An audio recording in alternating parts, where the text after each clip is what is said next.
Dear students, last lecture में हमने cross product की कुछ प्रॉपर्टीज़ सीखी थी। तो मैं थोड़ा क्विकली जो है वो दो इम्पॉर्टेंट प्रॉपर्टीज़ हैं जो मैं आपको याद दिलाना चाहूँगा डियर स्टूडेंट्स। तो एक तो हमने पढ़ा था कि I cross I is equal to J cross J is equal to K cross K is equal to zero. यानी किसी वेक्टर का खुद के साथ अगर हम क्रॉस प्रोडक्ट करते हैं तो वो क्रॉस प्रोडक्ट क्या होता है, ज़ीरो होता है। ठीक है, क्योंकि क्रॉस प्रोडक्ट की जो बेसिक डेफिनेशन है वो क्या है, क्रॉस प्रोडक्ट की बेसिक डेफिनेशन है A cross B is nothing but A B sine theta into N cap. ठीक है, ये क्रॉस प्रोडक्ट की बेसिक डेफिनेशन है।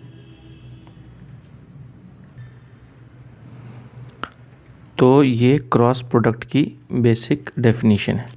ठीक है,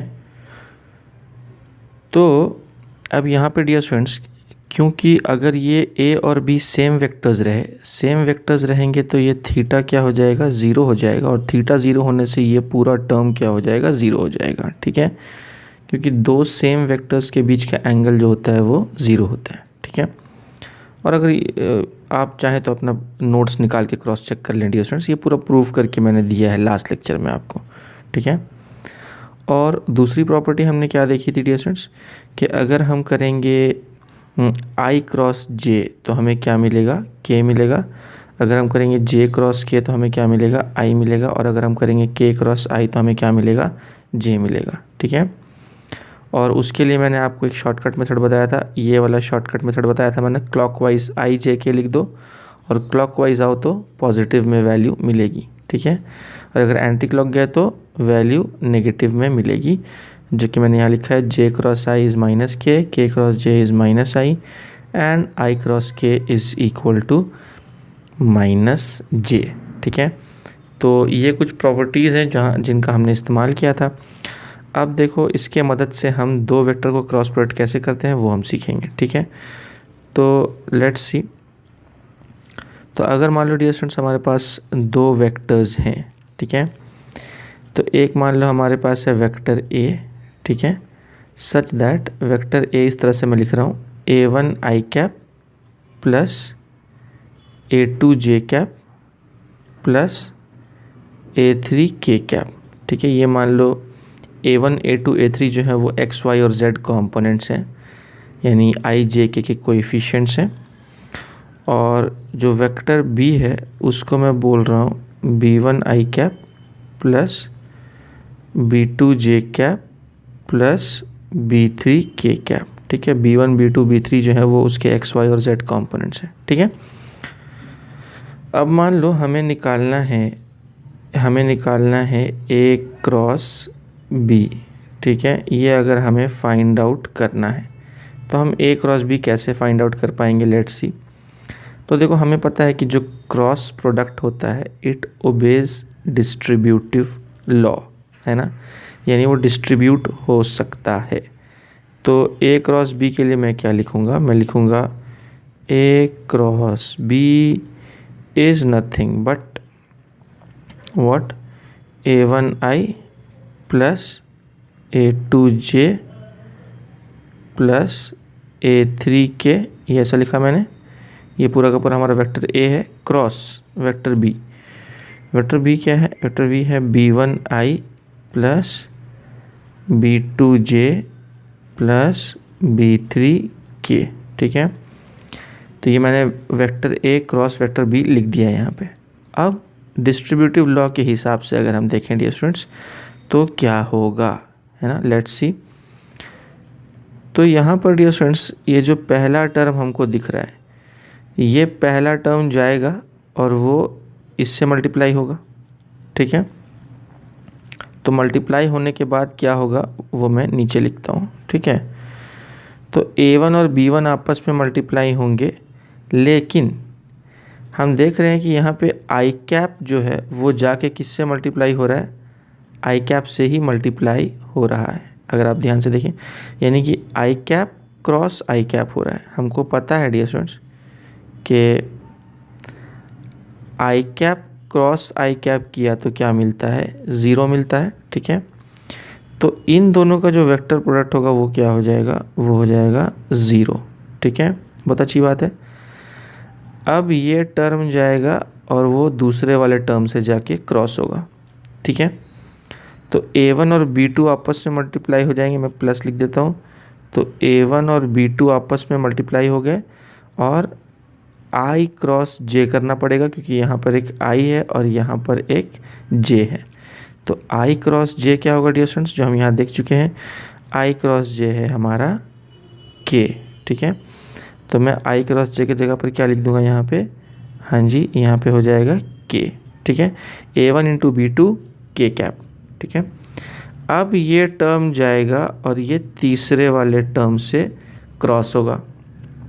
ठीक है, तो जब वो तीसरे वाले से क्रॉस होगा डियर स्टूडेंट्स, तो पहले तो कोएफिशिएंट्स आपस में मल्टीप्लाई हो जाएंगे, मैं प्लस लिख के लिख देता हूँ। तो कोएफिशिएंट्स क्या क्या है, A1 इंटू B3 हो जाएगा और यूनिट वेक्टर्स आपस में मल्टीप्लाई होंगे तो होगा I क्रॉस K, क्योंकि यहाँ पर हमारा K है। तो I क्रॉस K क्या होता है, हम पीछे देख सकते हैं, ये रहा, I cross K is nothing but minus J। ठीक है, तो I क्रॉस K की जगह पर माइनस J लिखेंगे। तो जब मैं माइनस J लिखूँगा डियर स्टूडेंट्स, तो अच्छा चलो मैं फ़िलहाल यहाँ पे ऐसे लिख देता हूँ माइनस J। ठीक है, अच्छा, तो यहाँ पे ब्रैकेट लगा देते हैं हम, प्लस लिख देता हूँ मैं। अब हम आगे बढ़ेंगे। अब डियर स्टूडेंट्स ध्यान से देखते हैं, तो ये पहला टर्म जो था वो तीनों टर्म से डिस्ट्रीब्यूट हो गया। अब हम देखते हैं ये दूसरा टर्म, अब ये दूसरा टर्म भी वो तीनों टर्म्स पे डिस्ट्रीब्यूट होगा, यानी ये दूसरा टर्म भी जाएगा और सबसे पहले इससे मल्टीप्लाई होगा। ठीक है, तो अब यहाँ पे पहले कोएफिशिएंट्स को आपस में हम मल्टीप्लाई करते हैं, तो कोएफिशिएंट्स मल्टीप्लाई होके क्या हो जाएंगे, A2 B1। ठीक है, और J क्रॉस आई क्या होगा, पीछे देखते हैं। तो डियर स्टूडेंट्स J क्रॉस आई जो है वो होगा माइनस K, तो मैं यहाँ पे क्या लिख दूंगा, J क्रॉस आई की जगह पर माइनस K, तो माइनस K, बहुत अच्छी बात है। प्लस दे के आगे बढ़ते हैं। अब यही टर्म जो है ये जाएगा और इससे मल्टीप्लाई होगा, तो कोएफिशिएंट्स को पहले लिखता हूँ मैं। तो A2 इंटू B2 और J क्रॉस J हो रहा है, यहाँ पे J क्रॉस J क्या हो जाएगा, ज़ीरो हो जाएगा, जो कि हमने यहाँ देखा है, J cross J is nothing but zero. ठीक है, तो यहाँ सीधा मैं ज़ीरो लिख देता हूँ, प्लस आगे बढ़ते हैं। अब यही टर्म जो है ये जाएगा और इस तीसरे टर्म से मल्टीप्लाई होगा, तो कोएफिशिएंट्स को अगर मैं लिखूं तो A2 B3 हो जाएगा, A2 इंटू B3 और वहाँ पे J क्रॉस K हो रहा है, तो J क्रॉस K ये रहा हमारा, J cross K is nothing but I cap, तो वहाँ पे मैं लिख दूँगा I कैप। ठीक है, ये तीन टर्म्स हमारे आ गए, तो 3 और 3 6 टर्म्स हो गए। अब और 3 हम लिखेंगे डियर स्टूडेंट्स, और 3 टर्म्स आएंगे यहाँ पे, तो वो 3 टर्म्स क्या होंगे मैं आपको बता देता हूँ। तो डियर स्टूडेंट्स अगर हम ध्यान से देखें, तो अब ये जो तीसरा टर्म है ये जाएगा और ये जाके इससे मल्टीप्लाई होगा। ठीक है, तो प्लस लिख के मैं आगे सिलसिला बढ़ाता हूँ, तो ये A3 B1 हो जाएगा, A3 इंटू B1 और K क्रॉस आई होगा, तो K क्रॉस आई क्या है इधर हम देख लेते हैं, ये रहा, K cross I is nothing but what, J cap. ठीक है, तो उसके जगह पर लिख दो J कैप। अगला टर्म देखते हैं, ये जाके इससे मल्टीप्लाई होगा डियर स्टूडेंट्स, तो ये A3 इंटू B2 हो जाएगा, प्लस लिख के लिख देता हूँ मैं A3 इंटू B2 और K क्रॉस J हो जाएगा यहाँ पे, तो K क्रॉस J क्या है, ये रहा हमारा, K cross J is nothing but minus I। तो K क्रॉस J की जगह पर मैं क्या लिख रहा हूँ, माइनस I लिख देता हूँ, माइनस I। ठीक है, बहुत अच्छी बात है। और अब जो आखिरी टर्म है वो देखते हैं, ये जाएगा और ये जाके इससे मल्टीप्लाई होगा डियर स्टूडेंट्स, तो क्या होगा देखो, K क्रॉस K तो ज़ीरो हो जाएगा, तो यहाँ पे मैं सीधा लिख दूंगा ज़ीरो। ठीक है, तो उम्मीद है कि यहाँ तक आपको सारी की सारी बात समझ में आई होगी डियर स्टूडेंट्स। बहुत ही स्टेप बाय स्टेप गया हूँ मैं। और अब जो है डियर स्टूडेंट्स थोड़ा सा इसको और सिंप्लीफाई करके हम लिखते हैं। तो थोड़ा सिंप्लीफाइड वे में इसको let's see how we can write it. तो अब मैं इसको ऐसा लिख रहा हूँ डियर स्टूडेंट्स, इक्वल टू, अभी आई वालों को आई वालों के साथ लिखेंगे, ठीक है। तो ये देखिए डियर स्टूडेंट्स, यहाँ पर हमारा एक आई कैप वाला टर्म है और यहाँ पर हमारा एक आई कैप वाला टर्म है। तो इन दोनों को हम एक साथ लिख देते हैं, ठीक है। तो ये क्या हो जाएगा, ये हो जाएगा A2B3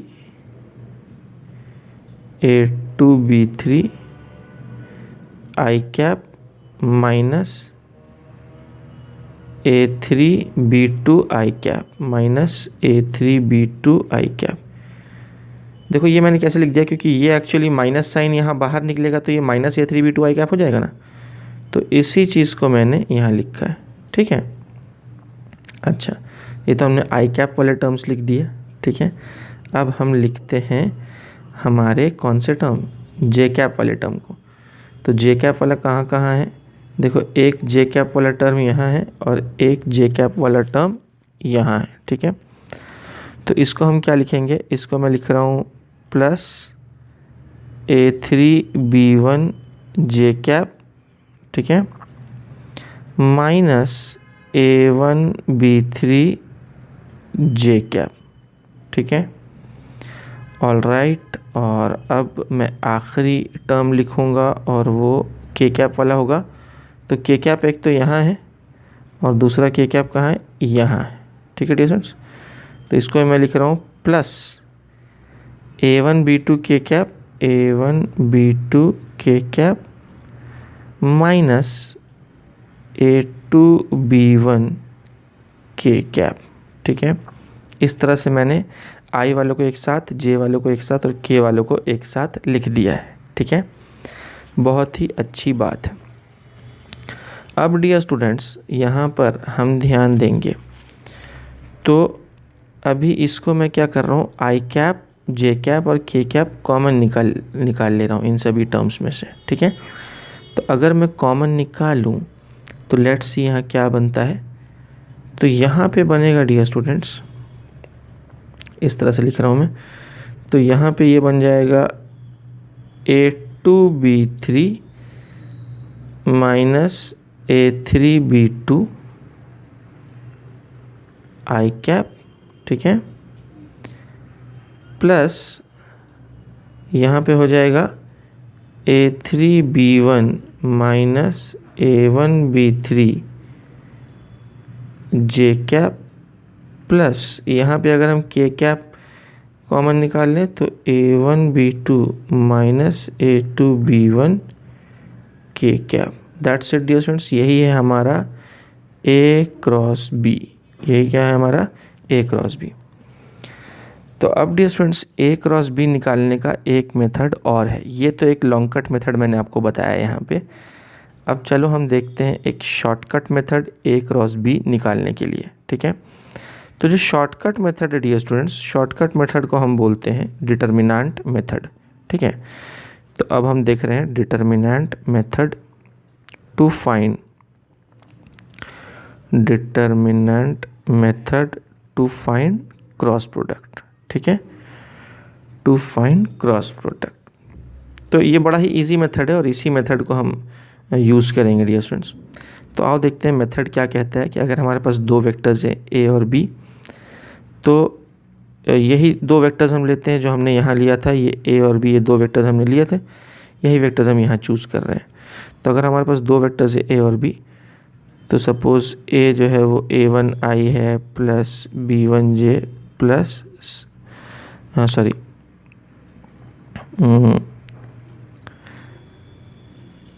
तो हमने वेक्टर A क्या लिया था, वेक्टर A लिया था A1I plus A2J plus A3K, ठीक है। और वेक्टर B क्या लिया था, B1I plus B2J plus B3K, ठीक है। और अगर हमें करना है A क्रॉस B, तो मेथड ये कहता है कि पहले तो हम इस तरह से लिखेंगे उसको यहाँ लिख लेंगे आई जे एंड के, और इस तरह से अपने टेबल जैसा बनाएंगे। ठीक है, अब हम क्या करेंगे, जो पहला वेक्टर है, पहले कौन है, ए है, तो हम ए के कोएफिशिएंट्स को यहाँ लिखेंगे। तो ए के कोएफिशिएंट्स क्या क्या है वो मैं यहाँ लिखता हूँ डियर स्टूडेंट्स।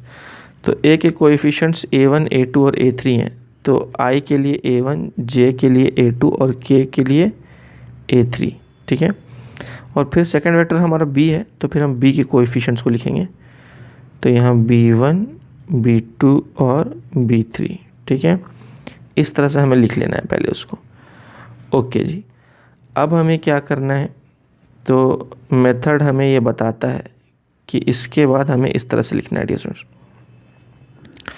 इसके बाद हमें कुछ इस प्रकार से इसको लिख देना है। तो हम क्या करेंगे डियर स्टूडेंट्स, सबसे पहले हम लिखेंगे आई कैप। ठीक है, आई कैप लिख लो। अब आई कैप वाले रो और कॉलम को हाइड कर देना है। आई कैप वाले रो और कॉलम को हाइड कर देना है। अच्छा, यहाँ पे रो कौन है और कॉलम कौन है वो मैं आपको बता दूँ डियर स्टूडेंट्स, कि देखो जब हम इस तरह से लिखते हैं आई जे के, ठीक है, और फिर मैं यहाँ लिख रहा हूँ A1 A2 A3, यहाँ लिख रहा हूँ B1 B2 B3। तो इसमें रोज़ कौन है और कॉलम्स कौन है वो मैं आपको बता दूँ। तो डियर स्टूडेंट्स, ये जो हमको दिख रहा है, ये जो हमको जो वर्टिकल चीज़ें दिख रही हैं, है ना, इनको हम क्या बोलते हैं, इनको हम बोलते हैं columns. These are called as columns. ठीक है, और जो हमको हॉरिजॉन्टल चीज़ें नज़र आ रही हैं, ये हैं हमारे, ये हॉरिजॉन्टल जो चीज़ें हैं इनको हम बोलते हैं रोज़। ये रोज़ हैं और रेड वाले जो हैं वो कॉलम्स हैं। ठीक है, तो इस चीज़ को आपको ध्यान में रखना है। तो अब डियर स्टूडेंट्स, हर एलिमेंट का एक रो नंबर होता है और एक कॉलम नंबर होता है। ठीक है ना, तो जब मैं लिख रहा हूँ आई जे के, तो डियर स्टूडेंट्स यहाँ पे मैं लिख रहा हूँ A1 A2 A3 और यहाँ लिख रहा हूँ B1 B2 B3। ठीक है, तो सबसे पहले जब मैंने यहाँ पर देखिए, जब मैंने यहाँ पे आई कैप लिखा, तो आई कैप लिखने के बाद आपको क्या करना है कि आई कैप वाले रो और कॉलम को हाइड कर देना है। यानी इसको हाइड कर दो, आई कैप वाला कॉलम ये है उसको हाइड कर दिया, आई कैप वाले रो को भी हाइड कर दिया। अब जो चीज़ें बची, अब जो भी चीज़ें यहाँ पे बची हैं उसमें हमको क्या करना है, ऊपर इंटू नीचे माइनस नीचे इंटू ऊपर। ठीक है, तो वही मैं यहाँ कर रहा हूँ, ऊपर इंटू नीचे माइनस नीचे इंटू ऊपर, यानी A2 B3 minus B2 A3। ठीक है, इस तरह से लिखना है हमें। फिर हम आगे बढ़ेंगे और आगे चल के हम लिखेंगे माइनस जे। ठीक है, अब जे वाले रो और कॉलम को हाइड कर दो। तो जब हम जे के रो और कॉलम को हाइड करेंगे तो क्या होगा, तो फिर हम क्या करेंगे डियर स्टूडेंट्स, आप देखें यहाँ पर मैं आपको बताता हूँ। अब हम जे के रो और कॉलम को हाइड कर रहे हैं, तो हम किसको हाइड कर रहे हैं, जे के कॉलम को और रो को हाइड कर दे रहे हैं। तो अब क्या बचा हमारे पास, तो वो मैं यहाँ लिख देता हूँ, ऊपर इंटू नीचे माइनस नीचे इंटू ऊपर। ठीक है, तो उसी के आधार पे मैं लिखूँगा A1 into B3 A1 into B3 minus B1 into A3 minus B1 into A3। ठीक है, फिर यहाँ लिखो प्लस के कैप, और अब देखते हैं के कैप वाले रो और कॉलम को हाइड करना होगा हमें। तो जब मैं यहाँ के कैप वाले रो और कॉलम को हाइड करूँगा, यानी मुझे इसको हाइड करना है और इसको हाइड करना है, तो अब जो एलिमेंट्स बचे ऊपर इंटू नीचे माइनस नीचे इंटू ऊपर। ठीक है, तो A1 इंटू B2 यानी ऊपर इंटू नीचे, यानी A1 इंटू B2 माइनस नीचे इंटू ऊपर, यानी B1 इंटू A2। ठीक है, इस तरह से मुझे लिख लेना है। बहुत अच्छी बात है, समझो हमारा काम हो गया। अब चलो इसको पिछले केस से हम कंपेयर करते हैं कि क्या ये रिज़ल्ट वही है जो पिछले केस में लॉन्ग कट मेथड से आया था। तो आओ देखते हैं, ये रहा हमारा लॉन्ग कट मेथड। यहाँ देखो आई कैप पीछे लिखो या आगे लिखो फ़र्क नहीं पड़ता, अंदर क्या है वो देखते हैं, A2B3 माइनस A3B2 है ना। ये देखिए A2B3 माइनस A3B2 वही है ना, B2 A3 लिखो या A3 B2 लिखो, बात एक ही है। 2 × 3 = 3 × 2 ना, है ना। अच्छा अभी देखते हैं कि जे कैप के अंदर क्या है, ठीक है। इधर देखते हैं डिस्टेंस, तो जे कैप के अंदर ये क्या है, ये है A3B1 माइनस A1B3। तो A3B1 माइनस A1B3, अब थोड़ा साइन का ऊपर नीचे है, देखो ये माइनस साइन अगर अंदर भेज दिया हमने या ये माइनस साइन अगर अंदर भेज देंगे डियर स्टूडेंट्स, तो ये मैं दिखाता हूँ आपको क्या हो जाएगा, है ना। एक मिनट, अगर मैं इसको थोड़ा सा ऐसे लिखूँ, आई कैप और A2B3 माइनस A3B2, मैं थोड़ा अच्छे से लिख देता हूँ इसको, है ना। और ये माइनस को अगर मैं अंदर भेज दूँ तो ये हो जाएगा प्लस जे कैप, माइनस अंदर जाएगा तो ये सीक्वेंस आगे पीछे हो जाएगा, यानी प्लस का माइनस, माइनस का प्लस हो जाएगा, तो हो जाएगा A3B1 माइनस A1B3, ठीक है, प्लस के कैप, और ये हो जाएगा A1B2 माइनस A2B1। देखो यही हो जाएगा, रीअरेंज करके लिखा है मैंने। अब देखो कंपेयर करना आसान होगा, ठीक है। तो अभी देखो जे कैप के जो अंदर मामला छुपा है इसको हम कंपेयर कर लेते हैं, A3B1 माइनस A1B3। तो देखो A3B1 माइनस A1B3, और अब के कैप के अंदर क्या है, A1B2 माइनस A2B1। तो ये देखो A1B2 माइनस A2B1, वही चीज़ आ गई डियर स्टूडेंट्स, वही चीज़ आ गई। देखा, डिटर्मिनेंट मेथड से आसानी से हमारा काम हो गया, ठीक है।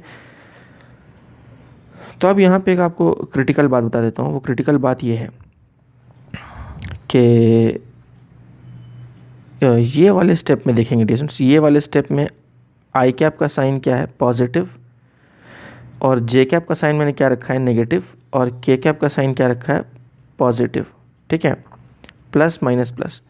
तो अगर बाहर आप प्लस माइनस प्लस रखते हैं तो अंदर सीक्वेंस आपका क्या रहेगा, ऊपर इंटू नीचे माइनस नीचे इंटू ऊपर, यहाँ भी ऊपर इंटू नीचे माइनस नीचे इंटू ऊपर, यहाँ भी ऊपर इंटू नीचे माइनस नीचे इंटू ऊपर, यानी अंदर का सीक्वेंस मेंटेन्ड है। कब, जब साइन प्लस माइनस और प्लस है तो उस केस में अंदर का सीक्वेंस मेंटेन्ड रहेगा। लेकिन अगर आपने नीचे वाले स्टेप में अगर आप देखें, अगर आपने तीनों ही केस में बाहर प्लस रखा है, यानी आई जे और के तीनों का साइन प्लस रखा है, तो फिर यहाँ तो ऊपर इंटू नीचे माइनस नीचे इंटू ऊपर है, यहाँ भी ऊपर इंटू नीचे माइनस नीचे इंटू ऊपर है। लेकिन ये क्या है, ये नीचे इंटू ऊपर माइनस ऊपर इंटू नीचे, सीक्वेंस बदल जा रहा है, ये वाला सीक्वेंस उल्टा हो जा रहा है, देखो, है ना। आप चाहे तो चेक कर सकते हैं, ये सीक्वेंस उल्टा हो जा रहा है। तो अगर आपको अंदर का सीक्वेंस सेम रखना है तो आप ऊपर वाला स्टेप फॉलो करें, ऊपर वाला फॉर्मूला फॉलो करें, और अगर आपको अंदर का सीक्वेंस कैसा भी चलता है तो आप नीचे वाला फॉलो करें। मैं पर्सनली ऊपर वाला पसंद करता हूँ, ठीक है। अभी मैं आपको अप्लाई करके दिखाता हूँ क्वेश्चंस में इसको कैसे अप्लाई करते हैं, तो आपको कॉन्सेप्ट जो है वो क्लियर हो जाएगा। तो चलो एक क्वेश्चन लेते हैं डियर स्टूडेंट्स, तो हम आगे बढ़ते हैं क्वेश्चन की ओर। तो सपोज़ यहाँ पे हमको क्वेश्चन दिया है, एक वेक्टर दिया है a जो कि है सपोज़ I + 2j + 3k, ठीक है, और दूसरा वेक्टर दिया है हमें 2i, है ना, -j + 4k, ठीक है। इस तरह से हमको ये दो वेक्टर्स दिए हुए हैं और उसने पूछा है कि बताइए a क्रॉस b क्या होगा, a क्रॉस b क्या होगा, ठीक है। तो लेट्स सी हम कैसे कैलकुलेट कर पाएंगे a क्रॉस b। तो जैसा कि मैंने आपको बताया था डिटर्मिनेंट मेथड हम यहाँ यूज़ करेंगे। मैं लिख रहा हूँ a क्रॉस b = यहाँ पे ऐसा डंडी बना दो, अंदर लिखो i j और k, ठीक है, इस तरह से लिख लो। अब पहले वेक्टर कौन सा है, पहले वेक्टर ए है, तो ए के कोएफिशिएंट्स लिखते हैं। देखो यहाँ कुछ नहीं, मतलब ये क्या है, 1 है ना, तो 1 और ये 2 और ये 3 साइन के साथ लिखना है डियर स्टूडेंट्स यहाँ पे कोएफिशिएंट्स। और फिर हमारा कौन सा वेक्टर है, वेक्टर बी है, तो बी के कोएफिशिएंट्स लिखेंगे 2 -1 और 4। तो उम्मीद है यहाँ तक बात आपको समझ में आई होगी। अब इसके आगे मैं सिलसिला बढ़ाऊँगा और मैं यहाँ लिख रहा हूँ डियर स्टूडेंट्स आई कैप लिखूँगा, ठीक है। तो आई कैप लिखा मैंने, प्लस आई कैप है ना। अब अंदर, अब आई कैप वाले रो और कॉलम को हाइड कर दो, ऊपर इंटू नीचे यानी 2 × 4 माइनस नीचे इंटू ऊपर यानी -1 × 3। इस तरह से साइन के साथ लिखें डिस्टेंस, मिस्टेक के चांसेस मिनिमाइज हो जाएंगे, ठीक है। माइनस जे कैप, ठीक है, माइनस जे कैप, इसका साइन क्या था, प्लस था, जे का साइन माइनस लो। सीक्वेंस वही रहेगा, जे के रो और कॉलम को हाइड कर दो, ऊपर इंटू नीचे माइनस नीचे इंटू ऊपर, ठीक है, बहुत अच्छी बात है, प्लस के कैप। अब के कैप के रो और कॉलम को हाइड कर दो, तो ऊपर इंटू नीचे यानी 1 × -1 माइनस नीचे इंटू ऊपर यानी 2 × 2। तो उम्मीद है डियर स्टूडेंट्स यहाँ तक आपको बात समझ में आ गई होगी। अब मैं इसको थोड़ा फर्दर सॉल्व कर देता हूँ, तो थोड़ा सा सिंप्लीफाई करेंगे बस अब इसको, और कुछ नहीं। तो ये देखिए डियर स्टूडेंट्स, ये हो जाएगा 8 और ये माइनस प्लस हो जाएगा, तो 8 प्लस, तो आई कैप लिखता हूँ मैं और अंदर आ जाएगा 8 + 3, ठीक है, माइनस जे कैप लिखता हूँ। यहाँ देखते हैं अंदर क्या आ रहा है, तो ये डियर स्टूडेंट्स 4 और ये है 6, 4 - 6 इज़ -2, ठीक है, 4 - 6 इज़ -2। उसके बाद मैं लिखता हूँ प्लस के कैप और यहाँ पे अंदर में क्या है, ये है -1 और ये 4 है तो -4 हो जाएगा, ठीक है, इस तरह से। तो 8 3 11, तो ये हो जाएगा 11 आई कैप और ये माइनस, ये देखो यहाँ पे माइनस बाहर आएगा तो वो +2 जे कैप और यहाँ पे ये क्या बन जाएगा, ये -5, तो माइनस प्लस माइनस -5 के कैप। ये रहा हमारा क्या, ये आ गया डियर स्टूडेंट्स A × B, ये रहा हमारा A × B। तो मुझे उम्मीद है कि आपको बात समझ में आ गई होगी किस तरह से हम क्रॉस प्रोडक्ट निकाल रहे हैं। तो आपने देखा डियर स्टूडेंट्स कि यहाँ पर माइनस साइन बाहर लेने से क्या फ़ायदा हुआ कि अंदर का सीक्वेंस मेंटेन रहा, ऊपर इंटू नीचे माइनस नीचे इंटू ऊपर, ठीक है, ये फ़ायदा वहाँ पे हो जाता है। यही मैं आपको बताना चाहता था डियर स्टूडेंट्स, ठीक है। तो मुझे उम्मीद है कि आपको ये बात समझ में आ गई होगी कि किस तरह से हम क्रॉस प्रोडक्ट निकालते हैं, ठीक है। तो एक तो ये बात होगी डियर स्टूडेंट्स, इसी में अगर वो बोलते हैं कि बताइए कि find a unit vector which is perpendicular to both A and B, है ना। मान लो इसी में मैं ऐड कर दूं एक सवाल, कि इसी में एक सवाल मैं ऐड कर देता हूं डियर स्टूडेंट्स कि find a unit vector, find a unit vector perpendicular to both A and B, है ना, vector A and vector B, ठीक है। A और B कौन से हैं, यही वाले ले लो, A और B यही ले लो। तो एक ऐसा यूनिट वेक्टर पता लगाना है जो A वेक्टर और B वेक्टर दोनों के परपेंडिकुलर हो, ठीक है। तो डियर स्टूडेंट्स हमें पता है कि जब हम लिखते हैं A × B, तो A × B जो होता है डियर स्टूडेंट्स वो A और B दोनों के परपेंडिकुलर होता है। यानी मान लो कि अगर ये कोई प्लेन है, ठीक है, ये एक प्लेन लिया मैंने, ये एक प्लेन है और इस प्लेन पर सपोज़ ये हमारा वेक्टर A है और ये हमारा वेक्टर B है, तो A × B किधर होगा डियर स्टूडेंट्स, A × B हमारा इधर होगा ऐसा। तो अगर ये वाला वेक्टर ए है और ये वाला वेक्टर बी है, ये एंगल थीटा है, तो ये हमारा होगा ए क्रॉस बी, यानी ए क्रॉस बी हमेशा ए और बी के प्लेन के परपेंडिकुलर होगा।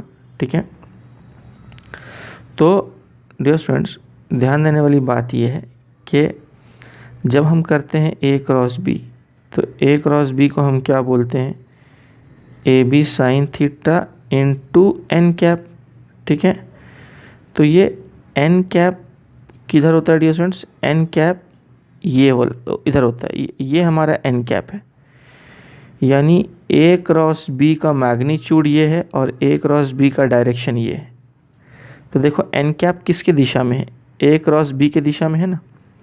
हाँ जी, तो यानी कि एन कैप वो यूनिट वेक्टर है जो ए और बी दोनों के परपेंडिकुलर है, इजंट इट।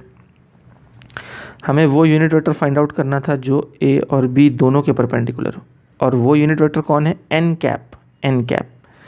तो हम क्या बोल सकते हैं कि एन कैप क्या हो जाएगा, एन कैप हो जाएगा A cross B upon A B sine theta.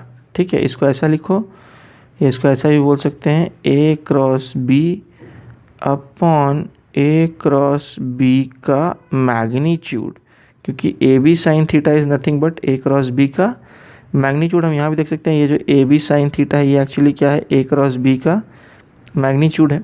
ठीक है, तो यहाँ पे एन कैप वो यूनिट वेक्टर है जो ए और बी दोनों के क्या है, परपेंडिकुलर है। ठीक है, तो अभी इस केस में हमको एन कैप फाइंड आउट करना है, तो हम क्या करेंगे, A cross B upon magnitude of A cross B निकालेंगे। ठीक है, तो ए क्रॉस बी हम पहले ही निकाल चुके हैं, ये रहा हमारा डियर स्टूडेंट्स ए क्रॉस बी, जो मैं आगे लिखता हूँ। तो मैं लिख रहा हूँ n cap is nothing but, तो पहले मैं वापस से वो फार्मूला लिख देता हूँ, A cross B upon magnitude of A cross B. ठीक है, तो ए क्रॉस बी हमारा क्या है, 11i plus 2j minus 5k, 11i ठीक है प्लस 2j माइनस 5k, ये ए क्रॉस बी लिख दिया। अब हमें क्या चाहिए, हमें चाहिए ये देखिए magnitude of A cross B चाहिए। तो ए क्रॉस बी का मैग्नीट्यूड कैसे निकलेगा, तो वो मतलब इस वेक्टर का ही हमको मैग्नीट्यूड चाहिए ना, तो हम क्या करेंगे, रूट अंडर 11 का स्क्वायर प्लस 2 का स्क्वायर प्लस माइनस 5 का स्क्वायर, इस तरह से लिखेंगे। और इसको फर्दर अगर सॉल्व करेंगे तो बस आप सॉल्व कर लो इसके आगे का डियर स्टूडेंट्स, ये इस तरह से हो जाएगा 121 प्लस 4 और ये प्लस 25। ठीक है, और ये 125 प्लस 25 इज़ 150। ठीक है, तो अल्टीमेटली मैं लिख रहा हूँ एन कैप क्या आ जाएगा, 11i cap plus 2j cap minus 5k cap whole divided by root under 150। ठीक है, अब ये जो 150 है डियर स्टूडेंट्स, इसको हम अलग अलग टाइप से भी लिख सकते हैं। तो मैं फ़िलहाल इसको ऐसे ही छोड़ देता हूँ, इसको हम इस तरह से भी लिख सकते हैं, रूट अंडर 150 और यहाँ लिख देता हूँ 11i plus 2j minus 5k, बस आ गया, दिस इज़ आवर आंसर। मतलब ये वो एन कैप है, ये वो यूनिट वेक्टर है जो कि ए और बी दोनों के क्या होगा, परपेंडिकुलर होगा। ठीक है, तो मुझे उम्मीद है कि यहाँ तक आपको पूरी की पूरी बात समझ में आ गई होगी। तो ये दो मेथड मैंने बताया है, जनरली ये मेथड बस समझाने के लिए बताया जाता है, ज़्यादा शॉर्टकट मेथड ये डिटर्मिनेंट मेथड ही है। ठीक है, तो डियर स्टूडेंट्स मैं चाहूँगा कि आप ना कॉपी डाउन कर लें। देखो ये चीज़ें तो आपको ऑलरेडी पता है, लिखा के दे चुका हूँ मैं, तो आप चाहें तो पॉज करके ये कॉपी डाउन कर लें। पहले मैं 2 सेकंड देता हूँ आपको।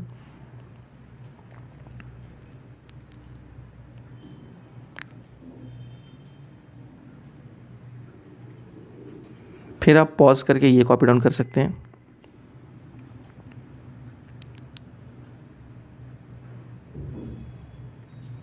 और फिर आप पॉज करके डियर स्टूडेंट्स ये कॉपी डाउन कर सकते हैं।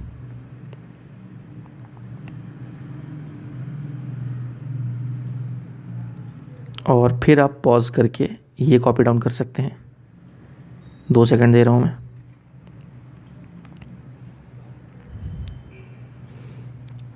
और फिर आप पॉज करके ये भी कॉपी डाउन कर सकते हैं।